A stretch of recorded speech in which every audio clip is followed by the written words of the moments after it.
Hi there, and welcome to another Richard Huish College Maths Transition video. In this video, we're going to look at some laws of indices and how they can be applied to some examples. You're likely to have come across some or all of these at GCSE, and it is important that you are familiar with them. At A-level, there are many topics that require you to be quite proficient with manipulating expressions that involve indices. We're going to look at some of the basic laws first. The first one is the powers of powers. Let's look at the expression 2x squared all to the power of 3. There are two things going on here. First of all, the 2 is raised to the power of 3, which is easy to deal with. Secondly, to deal with the variable x, we use the law shown here, where a to the power of m all to the power of n is equal to a to the power of m multiplied by n.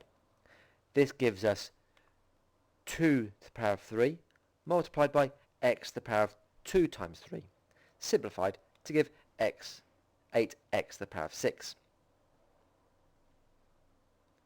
The second law is for multiplying terms where the base is the same.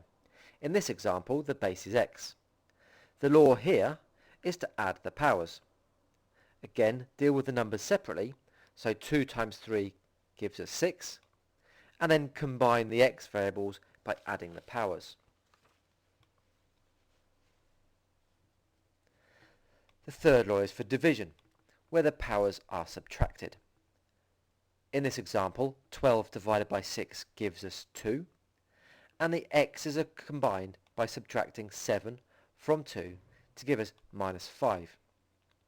This may also be shown in fraction form, as a negative power can be written as a reciprocal. In other words, x to the power of 5 goes underneath a fraction with 2 remaining at the top.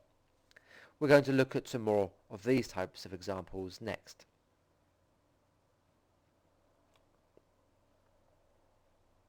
So here we have a couple more laws that involve negative and fractional indices. A negative power is the same as having the positive power but underneath a fraction. This is the reciprocal. So for example, 6 to the power of minus 2 is the same thing as having 1 over 6 squared, or in other words, 1 over 36. A fractional power gives us roots. Power of a half gives us a square root, a power of a third gives us a cube root, and a power of a quarter gives us a fourth root, and so on. 25 to the power of a half is the same thing as the square root of 25, which is 5. These two laws can be combined. In the example with the fraction, it first needs to be written as a top-heavy fraction so that it can be flipped over. This gives us the reciprocal, and it deals with the negative part of the index number.